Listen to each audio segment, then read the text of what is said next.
여러분 안녕하십니까?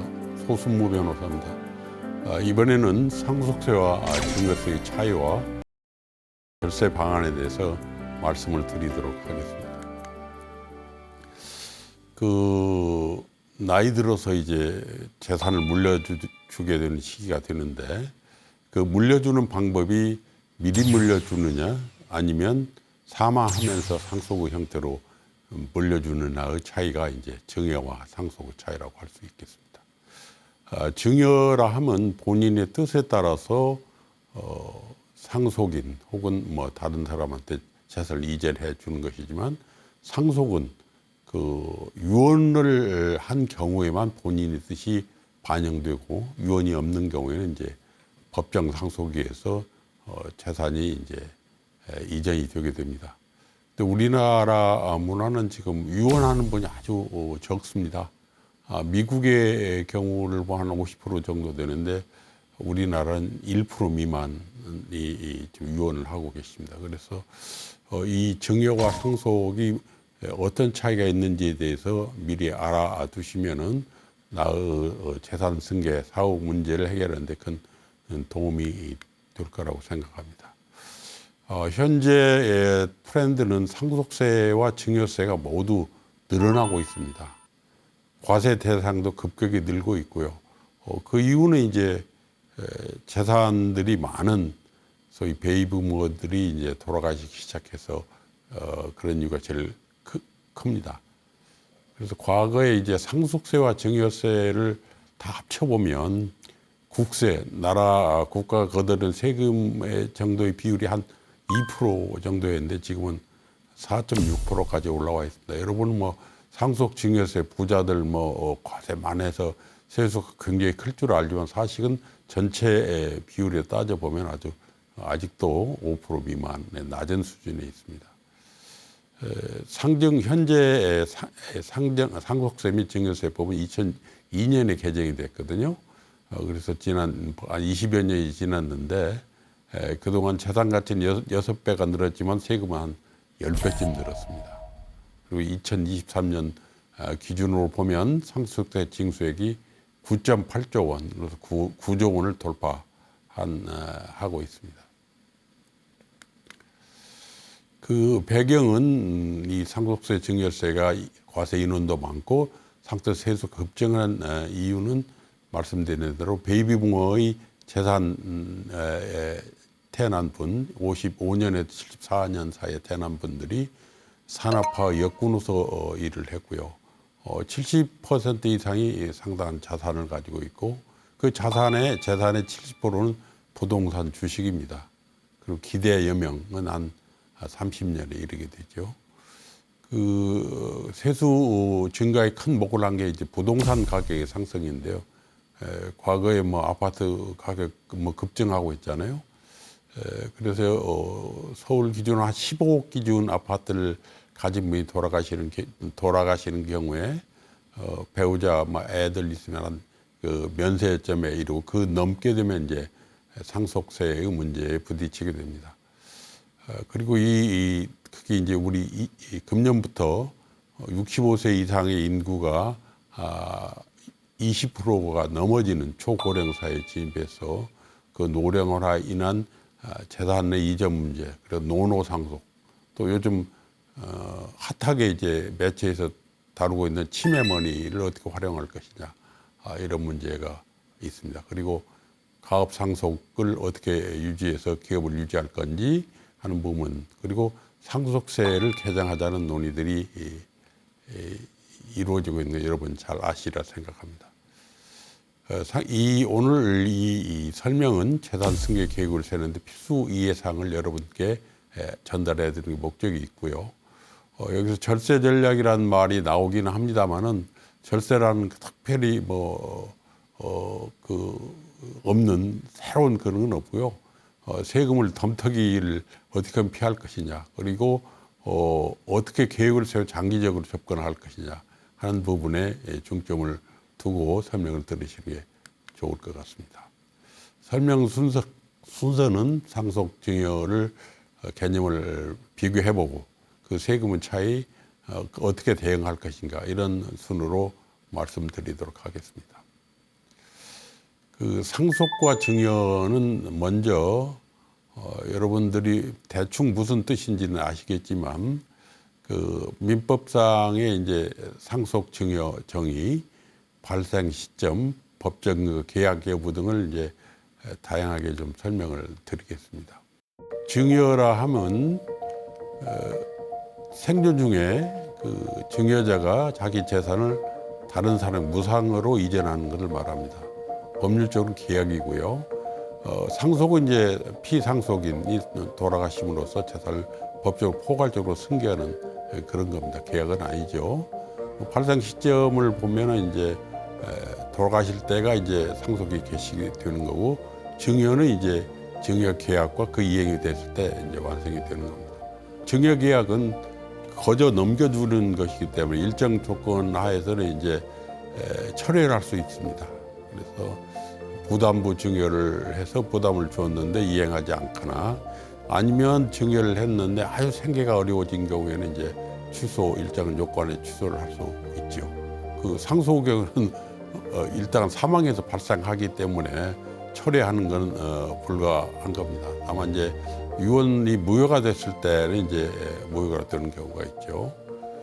그리고 상대방은 이제 유언이 없는 경우에는 법정 상속인이 상대방이 되는 거고, 증여의 경우에는 이제 증여하는 분이 누구한테 주로 자유롭게 정한다는 건 뭐 여러분이 잘 아실 거라고 생각합니다. 상속의 효과로서 상속받은 분들은 이제 채무도 상속을 하는데, 한정 승인이라고 해서 자기가 받은 재산 범위 내에서만 부담을 지는 그런 기능이 있고요. 증여는 원칙적으로 뭐 다른 채무를 승계하는 부분은 없고, 특별히 이제 부담부 증여를 했을 때만 이제 부담을 지게 되는 그런 차이가 있습니다.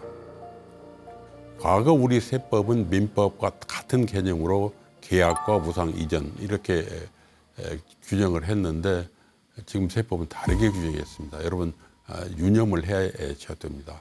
지금 세법상의 증여라 하면 행위 또는 거래 명칭, 형식, 목적 등과 관계없이 직접 또는 간접적인 방법으로 타인에게 무상으로 유형, 무형의 재산 또는 이익을 이전하거나 타인의 재산을 증가시키는 것이라고 아주 넓게 규정하고 있습니다.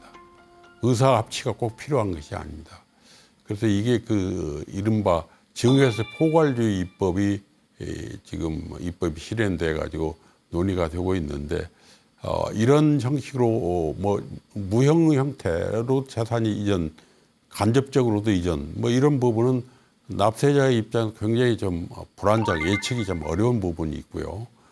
불측에 이제 증여세를 부과받을 가능성이 높아졌습니다. 지금도 그 증여세 포괄주의 채택함에 따라서 이게 과연 그게 증여인지 아닌지에 대한 논란이 끊임없이 계속되고 있고 판례도 나오고 있는 그런 상황입니다. 그 가령 이제 신탁의 이익이라든지 보험금 싸게 팔다든지 비싸게 이제 사준다든지 채무 면제를 해준다든지 집을 그냥 거저 쓰게 한다든지 그 뭐 금전을 대출 거저 이자 없이 배출한 거, 이게 모두 이제 증여의 대상이 됩니다. 다만 이제 요즘에는 이제 그 부모 자식 간의 금전 거래 부분은 연 단 1,000만 원 이상의 이자 상당액 법정 이자입니다. 이제 법에서 정한 이자인데 약 2억 원 정도는 1년 단위로 지금 과세 대상 아니라는 점은 아마 아시는 분은 많이 계실 거로 생각을 합니다. 그리고 또 하나는 이제 재산을 취득했는데 재산 가치가 늘어났다 하는 경우도 증여세를 물어야 됩니다. 가령 이제 5살짜리 어린 애한테 임야를 부산으로 넘겨주고 3년 후에 이제 부모가 노력 대지로 형제를 변경되면 집가가 굉장히 높아지겠죠. 이 경우도 이제 증여세 과세 대상이 되고요. 그 밖에는 이제 법인, 조그만 가족회사 법인에서 증자, 배당, 전환, 사채 등등에 있어 이제 특정 이제 그 주주인 상속인들한테 이익이 돌아가는 경우에 이것도 이익 분여로서 증여세 과세가 된다는 점을 아셔야 됩니다. 또 하나는 이제 증여는 추정과 또 증여 의지라는 것이 있어요. 그래서 배우자 또는 직계 존속 사에서 재산 양도는 증여로 추정을 합니다. 추정이라는 법적으로 양도한 것으로 그렇게 보기 때문에 그 증여가 아니라는 점을 증여 아니라는 사람을 주장하는 분이 입증해야 됩니다. 그래서 입증이 안 되면 이제 증여로 이제 세금을 부과받게 되겠죠. 배우자들한테 이제 우회 양도한 경우에 딴 사람한테 일단 양도했다가 3년 이내에 배우자나 직계 존비속에 양도한 경우에도 그것도 증여 추정이 되는 아주 어려운 여러분이 생각하는 여러 방법을 우리 상정세 많이 막아놓은 것이 있고요. 증여의제라는 거는 아마 명의신탁은 아마 들어보셨을 겁니다. 명의신탁한 주식은 이제 증여로 아주 의제라는 건 반증해서 뒤엎을 수는 없고 아주 그렇게 보겠다는 겁니다. 그리고 부동산 명의신탁은 이미 부동산 실명법에서 빠져나갔죠. 형사처벌과 과징금 보가 대상이 됩니다. 다음에는 이제 상속세와 증여세의 차이에 대해서 말씀을 드려보겠습니다. 첫째, 상속세와 증여세의 관계는 상호 보완적인 관계에 있다고 얘기들 합니다. 결국 언제 물려주느냐의 시기의 차이가 있다는 것이고요. 상호 보완적인 관계라는 함은 합산과세를 하게 될 수 있습니다. 여러분 우리 지금 현재 상정세법에 따르면 10년마다 5천만 원 초과 시에는 이제 전부 10년 동안 일어난 증여를 모두 합산해서 과세를 합니다. 그러면 합산해서 과세하게 되면 그 과세 표준이 늘어나고 세율도 높아져서 많은 증여세를 내고요.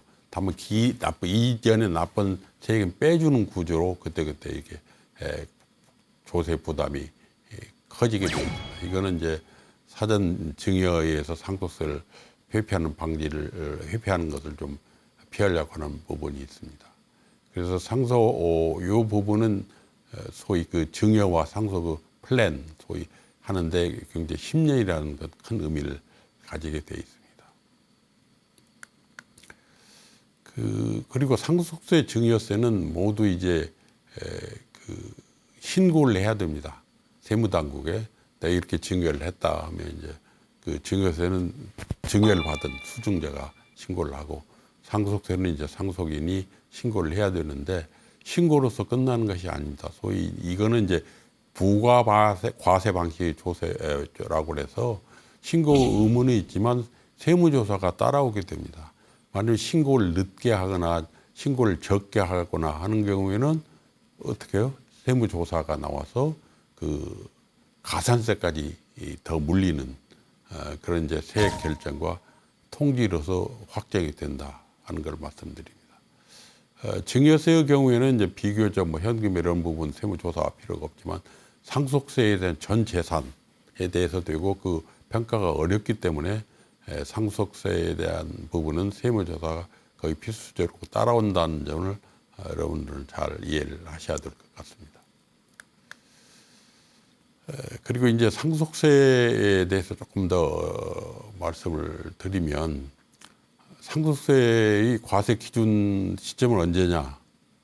당연히 사망일입니다. 다만 실종 부재 어디 집 나가서 없다든지 아니면 무슨 재난이 벌어졌는데 생사를 잘 알 수 없는 경우 이런 경우에는 이제 실종 선고라는 게 민법상 그 제도가 있습니다. 그 부재 기간 없는 기간이 이제 재난의 경우에는 특별 실종이라고 해서 1년 그 밖에 행방을 모른다 하는 경우에는 5년의 부재 기간 지나는 그 경과일에 사망한 걸로 보고 상속이 개시됩니다. 그리고 또 하나 이게 기준 시점은 이제 상속일 기준이지만 서로 이제 상속인 사이에 상속 재산을 가지고 다툼이 있어서 이제 분할 청구 또 개업원 청구 등등해서 이제 확정이 되지 않은 경우에는 2, 3년도 많이 걸리죠. 그랬을 때는 상속 시점에 재산하고 2, 3년 후에 상속세 실제 상속자세 굉장히 크게 차이가 있어서 세부담도 많이 달라질 수 있는 그런 걸 좀 이해하셔야 될 것 같습니다. 그리고 과세 대상은 상속재산은 그 고인 돌아간 분 모든 유산입니다. 즉 이제 부동산, 현금, 금융자산, 뭐 저작권 등 이제 지적재산권이나 또는 이제 손해배상 청구권, 뭐 당연하겠죠. 뭐 사고로 해서 돌아가신 경우에 그 누가 책임질 수 져야 될 분이 있다면 그분에 대한 손해배상 청구권도 모두 상속이 되게 됩니다. 물론 이제 이거는 적극재산이라고 부르는 건데 채무도 모두 상속이 되게 됩니다. 그리고 다음 세율을 보면 10%에서 50%까지 이제 누진세 과세가 돼서 전 세계적 비교세법적으로 보면 상당히 높은 세율을 보이고 있고요. 일본이 가장 뭐 상속세 기본 세율 중에 가장 55% 최고 수준이지만 50%라는 부분은 굉장히 높은 거죠. 결국 그 유산 자체를 50% 이상을 재산이 많은 경우에는 국가가 가져가는 겁니다. 그러니까 국가와 나눈 죽음에 의해서 국가와 나눠 갖는 셈이죠. 국가로는 최고의 수혜자가 되는 셈이죠. 그래서 상속세 세율이 높다는 그런 논의들이 많이 또 되고 있습니다. 그리고 이제 상속세는 이제 뭐 배우자 공제, 장애자 공제, 자녀 공제 뭐 등등 아주 복잡하고 다양한 그 공제 제도를 취하고 있고요. 배우자 공제는 뭐 30억까지 본인이 상속한 뭐 일괄 공제 뭐 2억 또 배우자 기본 일괄 5억 뭐 여러 공제 항목들이 나와 있기 때문에 그 부분은 여기서 상세하게 설명드리는 건 생략하겠습니다. 다음은 이제 증여세에 대해서 말씀드리겠습니다. 증여세 과세 시점은 증여 완료 시점입니다. 즉 증여가 일어나야 되죠. 증여 약속만 했다고 해서 세금이 부과되는 건 아니겠죠. 그리고 그 과세 대상은 당연히 증여 목적물입니다. 뭘 줄 거냐, 뭐 증여의 선택과 받는 분의 이제 동의가 필요하고요. 문제 이제 과세 표준입니다. 뭐 가령 이제 아파트를 줬든지 임야를 줬든지 했을 경우에는 그 시세가 불분명한 경우가 많잖아요. 가령 이제 양도소득의 경우에는 이제 거래자 거래 가격이 당연히 나와 있기 때문에 서로 타협해서 나와 있지만 증여는 그 거래 가격이 없잖아요. 그래서 이제 거래 가격이 없는 경우에는 어떻게 그 증여 목적물로 가액을 평가할 것이냐, 이게 가장 증여세에서 이제 그 문제가 되고 있는데, 이제 시가가 있다면 이제 유사한 시가 또 감정가액 뭐 공시가액 뭐 여러 그 기준 가액들을 다투고 다툼이 굉장히 큽니다. 또한 이제 부담부 증여를 한 경우에는 그 과연 그 부담을 어떻게 평가해서 반영할 것인가, 이런 부분에 대해서 그 증여세 목적물의 과세 표준이 모든 세금은 뭐 상속세도 마찬가지입니다. 그 거래 가격이 없는 경우가 되기 때문에 그 목적물에 대한 평가라는 거는 아마 조세행정에서 굉장히 중요하고, 그 기법도 날로 이제 납세자 부담이 늘어나는 쪽으로 바뀌고 있는 것 같습니다. 그 세율은 이제 상속세가 동일합니다. 상속세, 증여세 계산 흐름을 보면 증여 재산가액에서 이제 비과세 가액도 있고 채무 부담, 뭐 담보가 쓸 때 채무 부담을 빼고, 그다음에 증여 재산의 가액을 이제 포함시켜야 되는 경우도 있고, 또 손실 공제도 있고, 일반 배우자는 이제 6억 원까지는 이제 그 증여세를 물리지 않죠. 기소의 경우에는 이제 성년자는 5천만 원, 미성년 2천만 원, 뭐 그렇게 돼 있고, 최근 들어온 게 이제 혼인 출산에 의해서 1억 원까지 이제 직계 존속 비속한테 하는 경우에는 이제 공제해주는 그런 제도가 새로 들어와 있고, 앞으로 양육 부분도 일본에서는 그 공제해주는 제도가 생겨 있는데, 우리도 아마 그 고령사회, 초고령사회를 극복하기 위해서는 이런 부분이 이제 세법 개정도 이루어질 거로 기대를 하고 있습니다. 공제 한도는 아까 말씀드린 대로 10년 단위로 이제 계산해서 그 누진과세 하게 되고 그 이후 상속인 아닌 사람은 5년 단위 이렇게 됩니다. 그 최근 이제 좋은 소식은 있는데요. 금년 7월부터는 그 배우자 공제 6억, 성년 자녀 5천만 원 그 기준이 물가 연동제를 채택해서 3년마다 반영하도록 이렇게 법이 개정이 됐습니다. 이 부분 이제 공제 내역도 오랫동안 물가는 계속 상승하면서 우리가 세법이 항상 부딪힐 때 그 가령 종합 그 소득세 세율도 과표도 계속 소득과 물가는 늘어나는데 그건 변하지 않아서 사실상 소득세 부담이 늘어나는 경우 이런 부분도 계속 연동 이제는 모든 세법에 아마 들어와야 되지 않을까 하는 생각을 해봅니다. 그리고 증여의 경우에는 이제 우리 상직세법상에는 3개월 이내는 취소할 수 있도록 되어 있습니다. 아마 몇몇 또 머리 좋은 분들은 이제 주식 증여했다가 주식이 더 툭 떨어지게 되면 이제 취소를 하고 다시 증여하는 이런 경우들이 이제 또 많이 흔히 봅니다.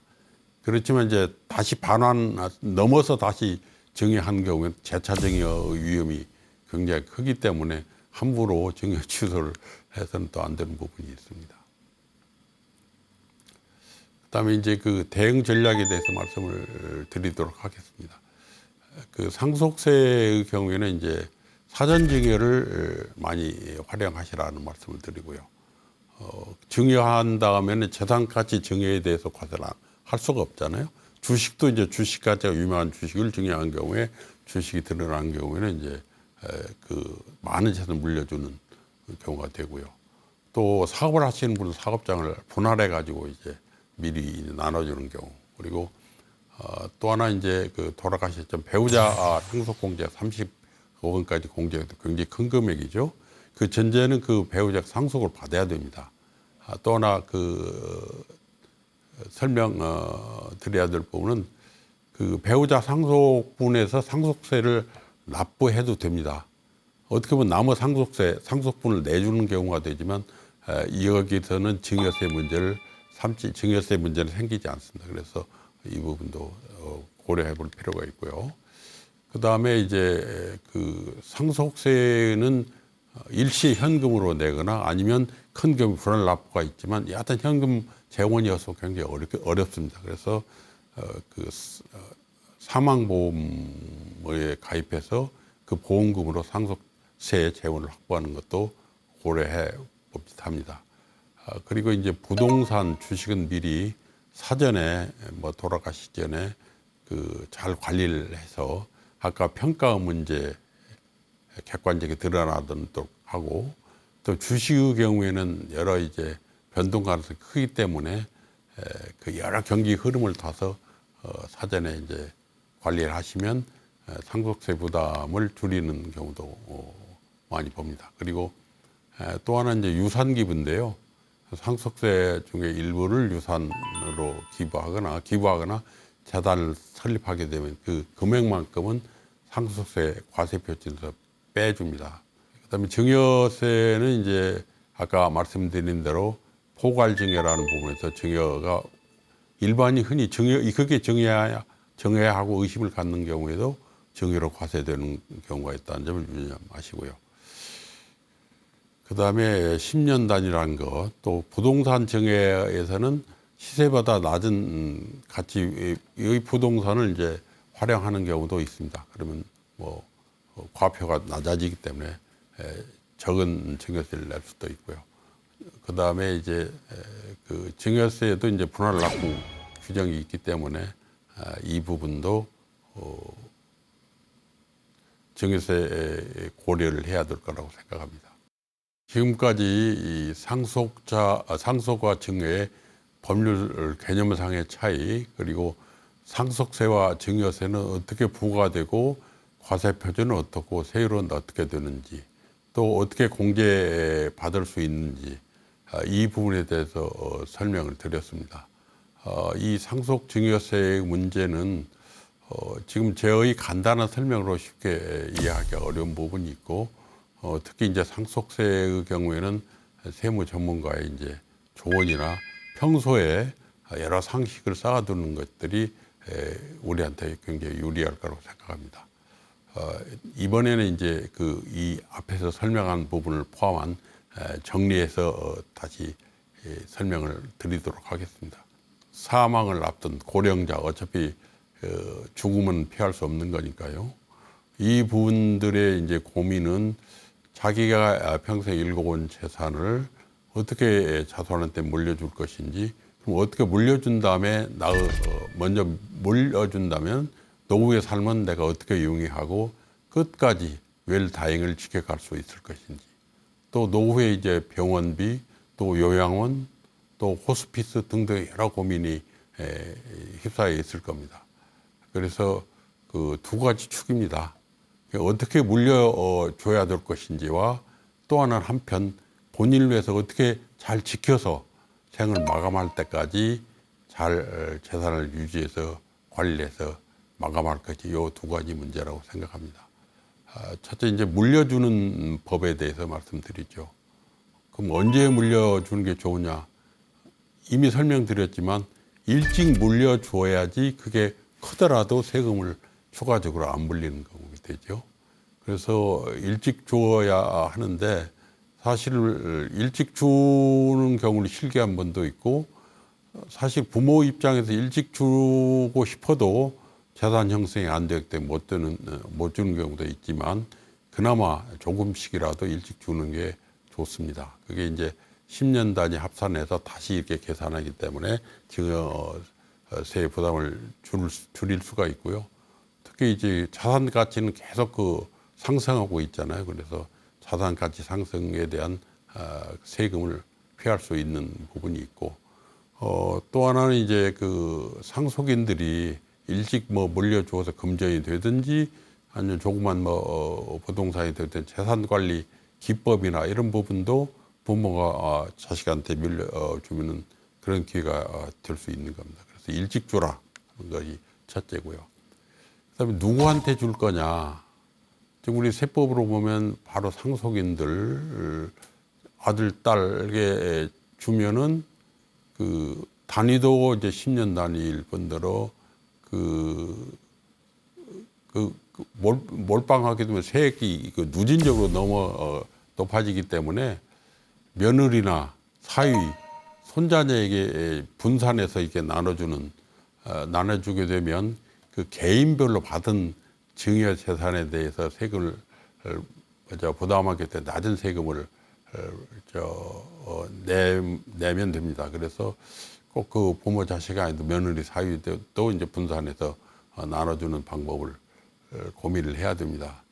다만 이제 요즘 보니까 실무적으로 며느리 사위한테 이제 큰 재산을 부동산 이자를 해서 나눠주는 경우에는 이제 부모들은 혹시 요즘은 과거와는 달리 일부 종사 이 개념보다는 또 이혼하는 경우들이 많기 때문에, 이혼한 경우에는 과연 되돌려 올 수 있을 것인가 해서 그런 부분에 대해 고민하는 분들이 많이 있습니다.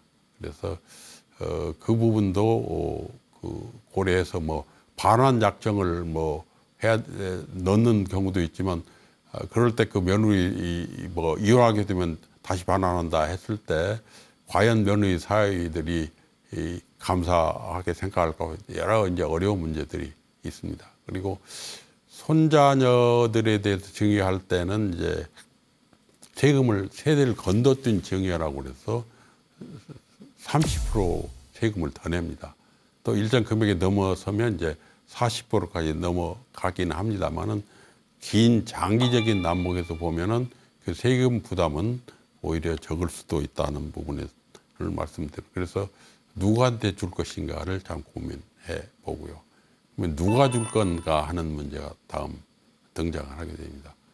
결국 이제 부부는 거의 나이 차가 좀 있더라도 이내에 이제 다시 생을 마감하게 되는 동일 레벨의 이제 그 세대이기 때문에, 부부간도 이제 각자 요즘에는 이제 부인도 많은 재산을 갖고 있는 경우가 많습니다. 그래서 재산이 많은 배우자가 미리 물려주는 게 좋다. 그리고 여명 어느 분이 오래 살까 그건 뭐 세상 하나님 정해준 것이기 때문에 알 수는 없지만 그래도 지금 우리 평균 여명으로 보면은 여성들이 한 6살, 남성보다 한 6살 더 많은 걸로 되어 있습니다. 그래서 이 부분도 좀 고려하셔서 그 여명이 조금 적은 분, 그리고 건강 상태 이런 분이 짧은 분이 이제 미리 증여 일을 해주는 게 더 유리할 거라고 생각합니다.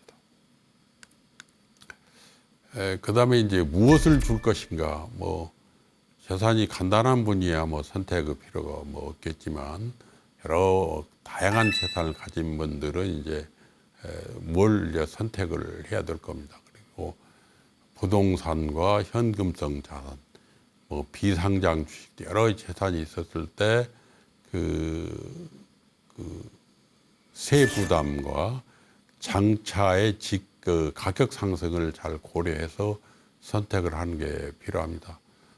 현금을 증여하는 경우 너무 명백하고 뭐 별 걱정을 할 것이 없습니다만은 현금 증여하는 경우에는 이제 그 금액이 명확히 이제 나타나기 때문에 세금 부담이 좀 올라갈 수가 있습니다.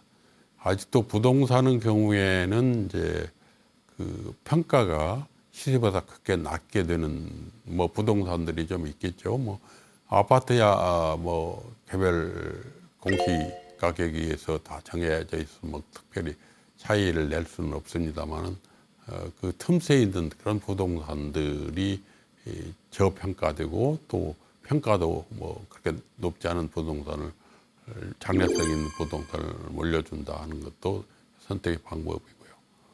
또 비상장 주식을 가진 분들은 물론 이제 그 비상장 주식 가치가 크게 높아질지 어쨌든 불확실하긴 하지만 유망한 비상장 주식을 증여해 주면 그게 이제 가령 상장이 되든 몇 배로 이제 가격이 상승하게 되면 사실상 쉽게 물려주는 재산이 될 겁니다. 그리고 하나는 이제 그 유의할 점은 이제 수익성 재산, 가령 뭐 상가가 있는데 아주 계속 그 좋은 요지의 자리를 잡고 있어서 월세 수입이 계속적으로 나온다. 이런 부분은 함부로 넘겨줄 건 아니다. 왜냐? 노후에 현금이 다 필요할 텐데 현금 수익원을 주고 나버리면 뭘로 생계를 유지하고 병원비를 어떻게 조달할 겁니까? 그래서 그 부분을 좀 그 부분도 염두에 두셔야 될 것 같고요. 그 주식도 아까 말씀드렸지만 이제 시기를 잘 선택해서 주고 또 아까 또 뭐 법이 허용하는 거니까 뭐 3개월 이내에는 또 주식 증여는 취소할 수 있으니까 주식 증여 후에 너무 가격이 떨어졌다 하면은 취소해서 재차 증여하는 것을 고려할 필요도 있습니다. 그 다음에 이제 어떻게 줄 것인가, 어떤 방식으로 줄 거냐 하는 부분인데요. 그 부담부 증여가 있습니다. 가령 이제 아파트나 부동산을 뭐 증여할 경우에는 이제 그 담보로 맡겨서 그 채무까지 넘기는 경우에 이런 부분은 그 훨씬 증여세 부담을 덜게 되죠. 다만 여기 유의할 점은 부담부 증여 경우에는 이제 부담을 안는 부분, 넘긴 부분에 대해서는 양도세가 따로 나옵니다. 그래서 이 경우에는 이제 양도세와 증여세를 같이 부담하게 되지만 전체적인 그 세율로 보면은 절세가 되는 방법이 있습니다. 그리고 아까 말씀드린 우리 증여의 유형 중에 이제 저가 매매 싸게 이제 자녀한테 판다 뭐 이런 경우는 또 증여세 대상이라고 말씀드렸는데 현재 우리 세법은 이제 30%가 넘어가거나 또 3억 원이 미만인 경우 30% 이내거나 3억 원 그 차이가 3억 원 이내인 경우에는 이제 과세 대상으로 삼지 않고 있습니다. 또 하나 이제 배우자나 직계 존속한테 존비속한테 이제 증여를 하고 10년 내에 그걸 양도한 경우는 직접 양도로 보도록 세법이 개정돼서 과거에는 5년인데 이게 또 10년으로 늘어났습니다. 그래서 세법은 계속 바뀌기 때문에 항상 그 과거의 이 검색 정보도 과거의 정보들이 여러분들 많이 접하게 됩니다. 세법은 거의 매년마다 손본다고 생각하시는 게 맞습니다. 저희 전문가도 옛날 생각하고 있다고 오 바뀌었네 이런 부분이 바뀌는 부분들이 전체적으로 정말 파악하기가 어렵습니다. 그리고 양도소득세 부분도 너무 많이 바뀌어서 그 양포세무사라는 말 혹시 들어보셨나요? 세무사들이 양도소득세 신고에서 너무 그 리스크가 크기 때문에 양도소득세는 신고 안 해준다. 여러분 직접 하는 그런 정도로 복잡한 우리 세법 체계를 갖고 있습니다. 그래서 항상 이 전문가나 스스로 검색하고 이런 부분들에 대한 노력이 필요할 것입니다. 그리고 그 가장 중요한 거는 증여를 받거나 또 상속을 받은 경우 이렇게 증여나 상속 이러는 경우에 그대로 갖고 있는 경우는 드물잖아요. 상속세를 내기 위해서 혹은 다른 데 활용하기 위해서 그 재산을 또 처분하게 됩니다. 그 처분하게 되면은 처분과 관련한 세금들이 굉장히 많아요. 양도소득세 있죠. 종부세 가지고 종부세 있죠. 건물 같으면 부가가치세 있죠. 또 취득세 내야죠. 이런 부분은 세 부분이 곳곳에 터져 나오기 때문에 그 상속 받아서 그 상속 재산을 언제 처분할 거냐 이분 굉장히 중요하잖아요. 상속 받았다가 상속세 내기 위해서 시가 올랐다고 그때 처분했다 할 때는 아마 세금은 굉장히 늘어날 겁니다. 전후에 따라서 또 시가 부분에 따라서 굉장히 복잡한 방정식, 세무 방정식을 여러분들이 풀어야 됩니다. 그리고 이런 세부담을 고려하지 않고 그냥 이거 얼마 팔고 상속세 얼마 이만 고려했다가는 아까 말씀드린 뭐 종부세, 취득세, 부가세 여러 등등의 이제 세금 문제에 부딪혀서 예측하지 못한 세금들을 또 내야 됩니다. 그래서 사실은 우리 상속 증여로 인해서 그 수증자나 상속인이 받게 내야 되는 세금은 사실은 상속세 증여세법에 정한 세율보다 훨씬 많은 세금을 낼 수밖에 없는 그 현실을 잘 이해를 하셔야 될 것 같습니다. 그 다음에는 이제 고령자 들이 이제 물려주는 분의 입장에서 보는 이제 지키는 법이 굉장히 중요한데요. 과거에는 자식한테 물려주고 미리 물려주나 하나 다 대가족 제도에서 자식들이 이제 부모 잘 부양하고 섬기고 했지만은 지금은 어느 누구도 본인을 지켜줄 수 없는 그런 사회 구조, 핵가족 구조로 변했습니다. 부부간에도 부부 두 분이 살다가 한 분이 어렵게 되면 어떻게 한 번은 자식들이 부양합니까? 현실적으로 안 되죠. 그래서 잘 지켜서 다 물려주는 게 아니고 내가 생을 마감할 때까지 잘 지키는 것이 굉장히 중요한 절세보다도 오히려 더 중요한 부분이라고 생각합니다. 그래서 딱 두 가지입니다. 잘 물려주고 잘 지켜주시기 바랍니다. 그리고 이 변화하는 사회 경제 법적인 규제에 대해서도 관심을 가져주시고요. 모두가 이 오늘 강의를 통해서 스스로를 돌보고 앞으로의 미래의 계획을 잘 세웠으면 좋겠습니다. 감사합니다.